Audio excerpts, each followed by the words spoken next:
Bismillahirrahmanirrahim. Assalamualaikum warahmatullahi ta'ala wabarakatuh. Alhamdulillahi rabbil alamin. Wassalatu wassalamu ala ashrafil anbiya'i wal mursalin wa ala alihi wa ashabihi ajma'in.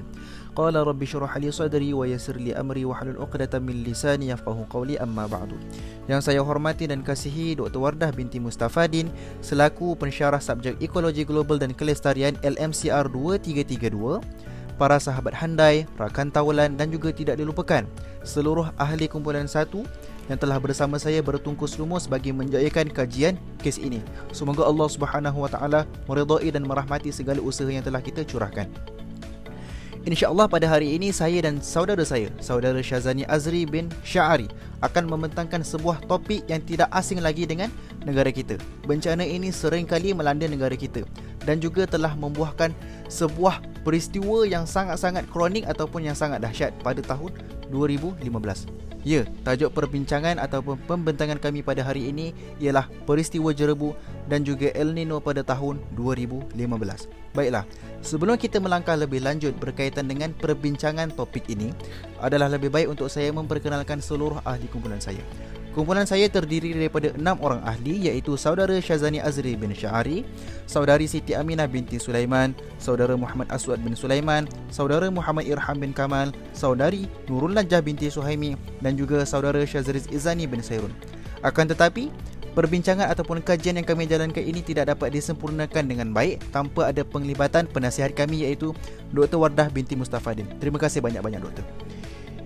Baiklah, kita beralih terlebih dahulu berkaitan dengan seluruh perkara yang akan kami sentuh dalam perbincangan pada hari ini. Antaranya ialah sinopsis kajian, objektif kajian, pengenalan, faktor-faktor terjadinya masalah Jerebu pada tahun 2015, langkah-langkah bagi mencegah masalah Jerebu, penyelesaian kes Jerebu pada tahun 2015, cara penyelesaian kes Jerebu 2015, kekuatan dan kelemahan kes Jerebu 2015, cadangan ataupun alternatif bagi menangani kes ini, saranan dan cadangan penambahbaikan, kesan dan implikasi Jerebu pada individu, negara dan alam sekitar, dan kesimpulan telah kami buat daripada hasil kajian ini. Kita beralih pada definisi Jerebu. Jerebu didefinisikan sebagai fenomena pencemaran alam sekitar, iaitu keadaan ruang udara dipenuhi dengan asap yang mengandungi gas berbahaya. Keadaan ini akan menyebabkan kemerosotan kualiti udara disebabkan kehadiran partikel-partikel atau zarah-zarah halus yang terampai di atmosfera dalam kepekatan yang sangat tinggi. Keadaan ini akan menyebabkan penyerapan dan penyerakan cahaya matahari sehingga mengurangkan jarak atau batas penglihatan. Pada tahun 2015, keadaan Jerebu di Asia Tenggara ini merupakan krisis pencemaran udara yang melibatkan beberapa buah negara di Asia Tenggara termasuk Brunei, Indonesia terutamanya di Kalimantan dan juga Borneo, Malaysia, Singapura, Selatan Thailand, Vietnam, Kemboja dan Filipina, dan dinyatakan bahawa kes Jerebu pada tahun 2015 ini menyamai kedahsyatan ataupun tingginya kes Jerebu itu pada tahun 1997. Jerebu menurut perspektif Islam. Di dalam Islam ataupun dalam bahasa Arab disebut Jerebu sebagai ad-dukhan, yang dikaitkan sebagai penderitaan seperti kelaparan, dahaga, kesusahan yang merupakan salah satu daripada azab Allah Subhanahu Wa Taala yang pedih ke atas mereka yang ingkar kepada perintah Allah Subhanahu Wa Taala. Menurut As-Suyuti, ad-dukhan dapat dilihat dengan menggunakan pandangan mata kasar, dan ia dikatakan berwarna putih dan mampu membuatkan pandangan seseorang itu menjadi kabur. Menurut Ibnu Manzur dalam lisan Al-Arab, mengatakan bahawa dukhan daripada segi bahasa membawa maksud asap atau debu yang bertebaran di udara dan juga membawa maksud asap yang sangat tebal. Di dalam Al-Quran, surah Ad-Dukhan telah dinyatakan ataupun disebut perkataan ad-dukhan yang bermaksud kabut yang nyata daripada ayat 10 hingga ayat yang ke-12 daripada surah ad-dukhan. A'udzubillahi minasyaitonirrajim. Fartaqib yawma ta'ti as-samaa'u bidukhanin mubin yaghshan nas hadha 'adzabun alim rabbana kshif 'anna al-'adzab inna mu'minun. Shadaqallahul 'azim. Jerebu menurut perspektif sains pula. Jerebu ialah keadaan apabila zarah halus hadir yang tersebar di ruang udara dalam kepekatan yang tinggi dan menyebabkan jarak penglihatan berkurangan. IPU ataupun Indeks Pencemaran Udara diukur menggunakan pengiraan cadangan Agensi Perlindungan Alam Sekitar Amerika Syarikat. Bahan-bahan pencemar udara turut dipengaruhi dengan parameter meteorologi, iaitu suhu, sinaran matahari, kelembapan relatif hujan serta kelajuan angin. Dukhan jika dilihat daripada sudut pengajaran yang dapat diambil daripada faktor kejadiannya, ia merupakan azab atau siksaan Allah Subhanahu Wa Taala kepada manusia yang sering alpa dengan kehidupan duniawi sehingga melupakan tanggungjawab sebagai seorang hamba Allah di muka bumi ini. Sinopsis kajian. Jerebu berlaku disebabkan pembakaran hutan yang terhasil daripada amalan menebang pokok dan pembakaran haram yang dilakukan oleh tangan-tangan manusia yang tidak bertanggungjawab. Pada tahun 2015, terdapat banyak kes dilaporkan yang melibatkan negara Indonesia.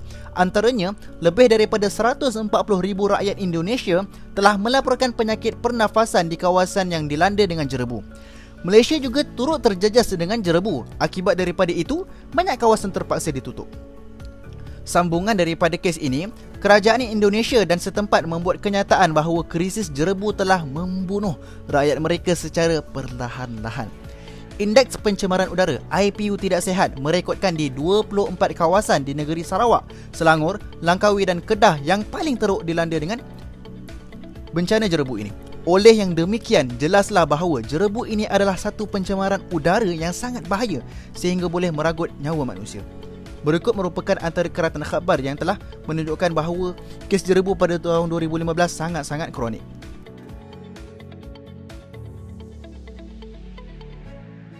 Kita beralih pula pada langkah-langkah penyelesaian jerebu tahun 2015 yang akan disampaikan oleh saudara Syazani Azri bin Syahari. Terima kasih diucapkan kepada saudara Irham. Baiklah, seterusnya kita akan pergi melihat kepada faktor-faktor dan punca terjadinya jerebu 2015. Oleh itu, terdapat banyak kajian yang mengkaji apakah faktor-faktor dan punca terjadinya jerebu.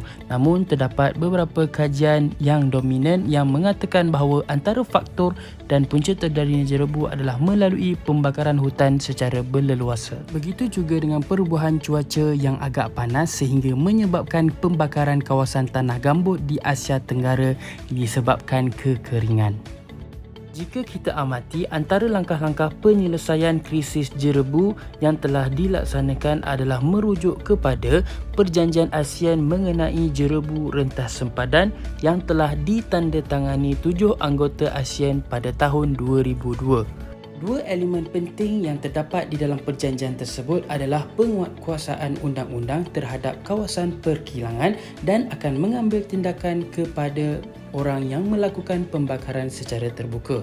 Oleh itu, begitu jugalah cara penyelesaian kes jerebu bagi tahun 2015 dilaksanakan melalui hukuman yang setimpal terhadap golongan yang berkenaan dan mewajibkan setiap kilang perindustrian untuk memasang alat penapisan asap di dalam kilang. Tambahan pula, kerajaan telah mengambil langkah drastik dengan melaksanakan proses pembenihan awan yang bertujuan untuk menggalakkan proses hujan berlaku. Maka, terdapat beberapa kelebihan dan kelemahan melalui cara penyelesaian kes jerebu 2015. Antaranya adalah kaedah pembenihan awan. Tidak dilupakan juga terdapat cadangan dan alternatif bagi menangani kes jerebu ini, antaranya adalah meluaskan pendidikan dan pengetahuan khususnya kepada para petani dan syarikat perladangan.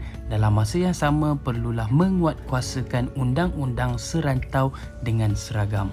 Oleh itu, kami juga ingin menyatakan saranan dan cadangan penambahbaikan kes jerebu ini. Pertamanya, kerajaan perlu memperhalusi dan mewujudkan serta menggubal akta mengenai pencemaran jerebu yang berlaku daripada luar negara.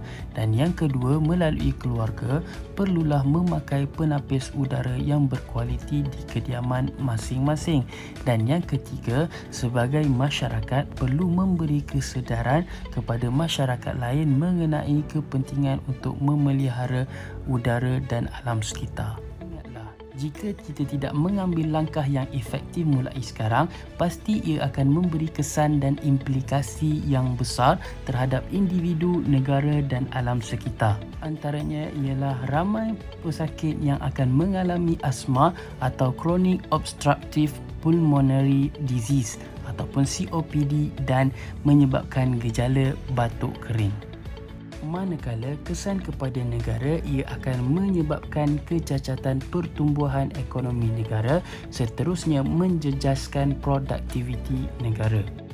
Akhirnya, kesan negatif yang paling kita takuti adalah kesan kepada alam sekitar, di mana apabila ia berterusan maka ia akan berlakunya kenaikan suhu bumi. Itu juga akan menyebabkan bau yang terlampau busuk, hasil longgokan sampah yang tidak dapat diselenggarakan dengan baik. Akhirnya, hidupan air laut juga akan tercemar. Dalam masa yang sama, kita akan kehilangan hasil makanan laut. Seterusnya, kami ingin berkongsi bagaimana untuk mencegah atau mengurangkan kesan kesihatan akibat jerebu. Tahukah anda bahawa jerebu Asia Tenggara pada tahun 2015 melibatkan beberapa negara di Asia Tenggara? Oleh itu, kami lampirkan beberapa lampiran suasana berlakunya jerebu pada tahun tersebut.